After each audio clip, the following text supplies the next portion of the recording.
Hello, fifth grade. Today we're going to do page 263 to 264 in math, and that is area of a square. So yesterday we did area of a rectangle, and to recap, we used the equation A equals length, or L times W, which is area equals length times width, okay? We would then take our length and we would then take our width, we would plug it into our equation, and then we would come out with our square unit measurement, taking a look at maybe this one is, in this case, inches, so we would then have square inches, okay?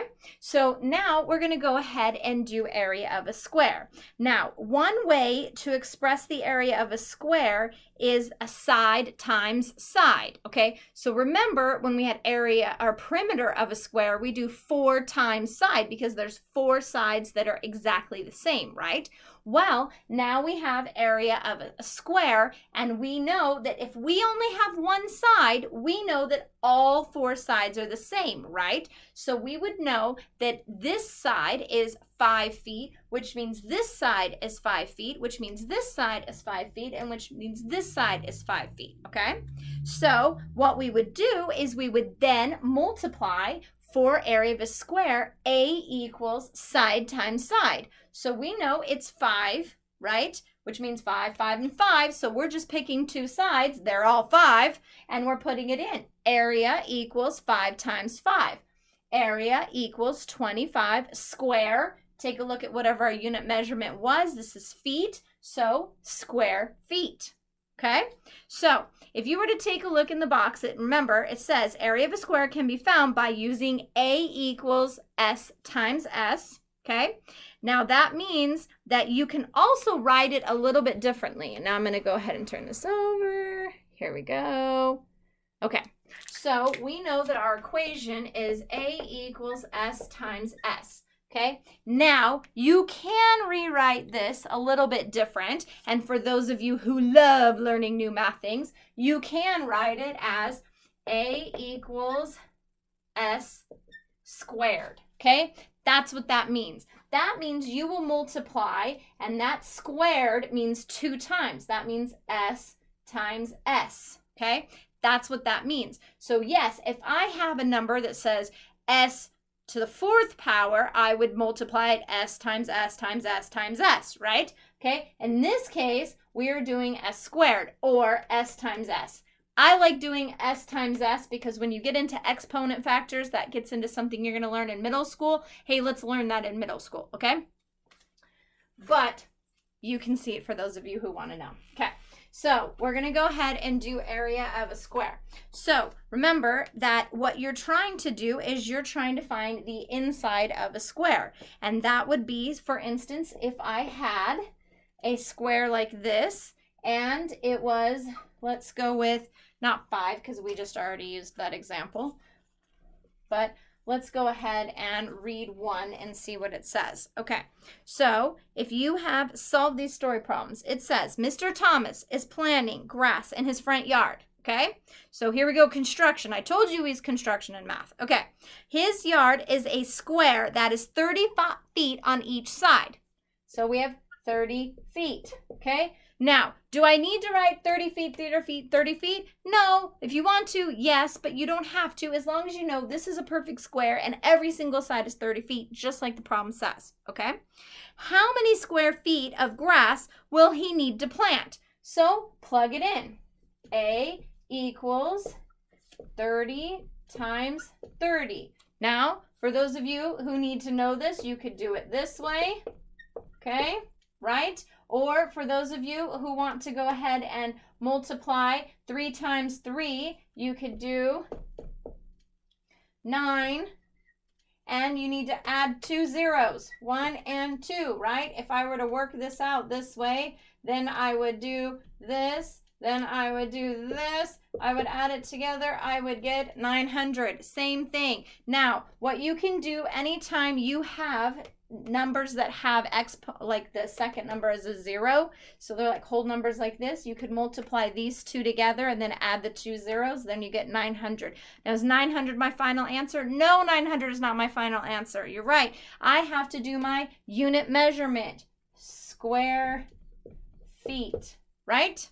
That's what you get for 1A. Let's go ahead and do 1B. It says, Mr. Thomas wants to, gosh, he's a busy guy, right? Wants wall-to-wall carpeting in his family room. The room measures, okay, here we go. Okay, the room measures 10 feet by 12 feet. Hey, we're not in a square anymore. Okay, what's our area of a rectangle? L times W, right? Almost the same thing, guys, right? Okay, so here's our rectangle. He has a 12-foot room by a 10-foot room. So if I were to plug it in, 12 times 10, right, equals, A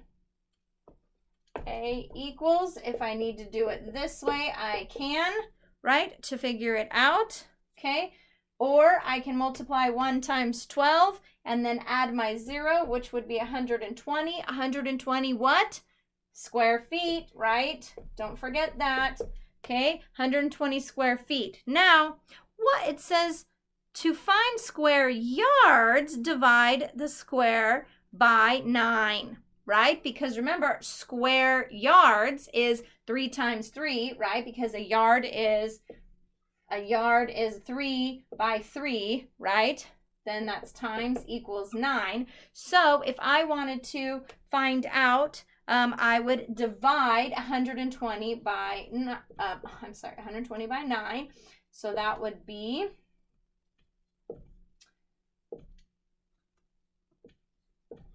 am I doing this right, you guys? 9, 10, 11, 12. Nope, that was a 3. Thank you for catching that. I know one of you did. Okay. Then I have 9 goes into 30. That would be 3 times that is 24. Am I right? 9, 18. Wait. 24. 9, 18, 19, 20, 22, 23, 24, 25, 26. No, yes. So that would be 2 times? 3 times. No, I'm right. 9. What is 9 times 3? 27. Oh my goodness. I know. My brain is not happening right now. Thank you for catching that if you guys did. Okay. And then I have 3. That would be 3 over 9 is my remainder. I reduce that. Come on, reduce. Yep. 1/3. Right. So I have 13 1/3 yards. Is it yards? No, it's not yards. Good job. I'm glad you caught that. It is square yards. Perfect. Awesome. Don't forget, when we are doing area, it is always square, square, square. Okay? Awesome. So how do you guys feel about these? Good? Okay. So remember, area of a square is S times S, and area of a rectangle is L times W. Okay? You guys are now going to go ahead and complete 1, 2, 3, 4, 5, all. That's it. Okay, so if you guys have any questions about area, please feel free to reach out. And I am here always to help and explain it. And sometimes you just need to walk it through. And I understand, so reach out if you need it. And I hope you enjoy or have a good time learning about square. And remember, this does work. Area does make a difference. When you are trying to help paint, when you are trying to help build something construction-wise, area does make a difference when you need to go to the hardware store and find out how much you need. And so believe me when I say I use area a lot, and I use square feet, square yards, square inches for things all the time. So it is important to know how to do this, okay? So 1, 2, 3, 4, and 5 all.